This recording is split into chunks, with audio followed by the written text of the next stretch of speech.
Hello, welcome to A Sim Racing Experience. My name's Jose and I'm a sim racer here in Miami. Today I'm discussing why, with the new upgrade, why I went against going with a direct drive option. When I started thinking about upgrading from my Thrustmaster TGT, I wasn't sure what I was going to do. I wasn't sure if I was going to go with the Podium series from Fanatec and go with the direct drive option from them, or go with SimuCube or the AccuForce, I think it was. And I was really looking to upgrade what I had from the TGT. The TGT was really more for Gran Turismo Sport, so when I started playing iRacing, I wanted something just a little bit more high-end, a little bit something that was a little bit heavier in the hands.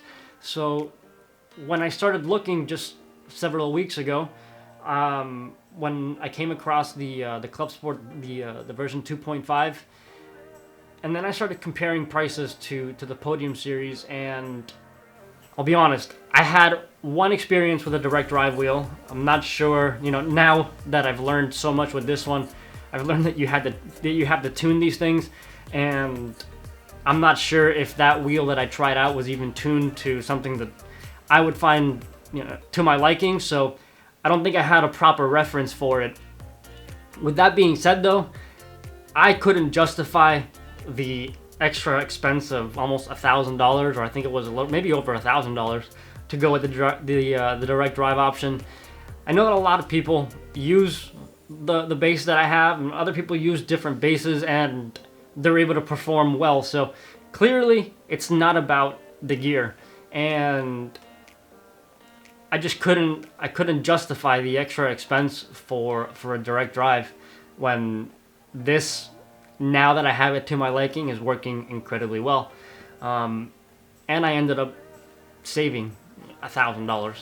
And I think eventually I'll do it, because eventually I'm gonna upgrade this rig. Another reason that I didn't get the direct drive was because I'm not sure if this chair can handle it. If you look,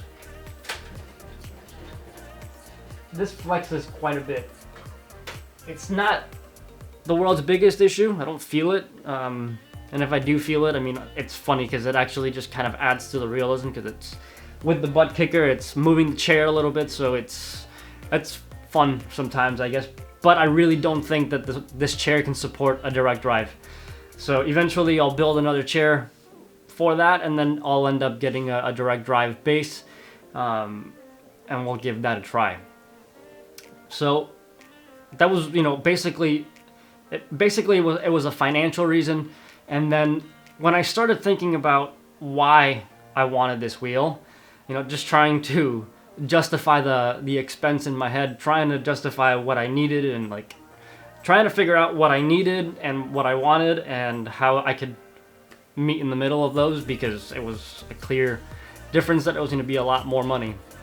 And this has been amazing. This has given me the weight that I needed.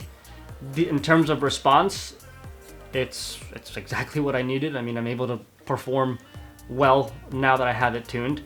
I definitely, and I put out a video just the other day about this, I definitely made the mistake of getting way too excited and just wanting to have it set up so I can drive, and I learned a lot. I learned that these bases have to be tuned.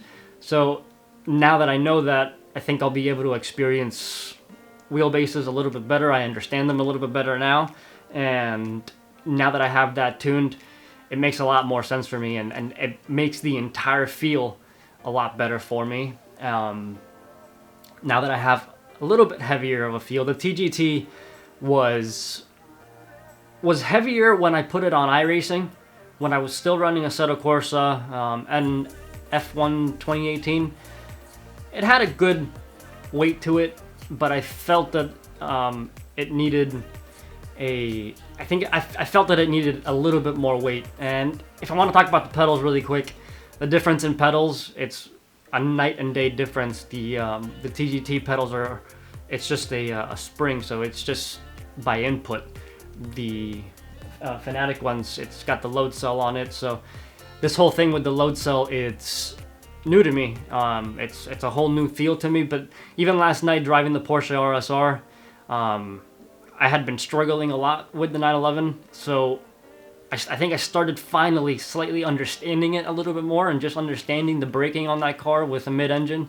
And I think that having that load cell really helps, because now you have your initial input, but then I think you can modulate a lot better with that load cell, since you have that resistance in the pedal. And I think that really helps just to balance the car out through a corner, or even just in a braking zone, or if you have to brake extremely heavy. And just to touch on something that somebody mentioned on Reddit, just if anybody sees this, if anybody's wondering about the flex on the pedals, there's really no flex on the pedals at all. Even under heavy braking, there's no flex in the pedals, and there's no flex in the actual frame of the chair.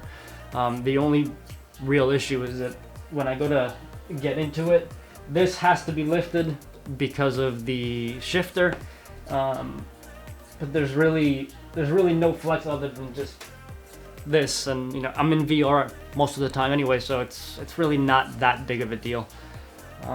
That's gonna be pretty much it for this one. I will see you in the next one. See you later.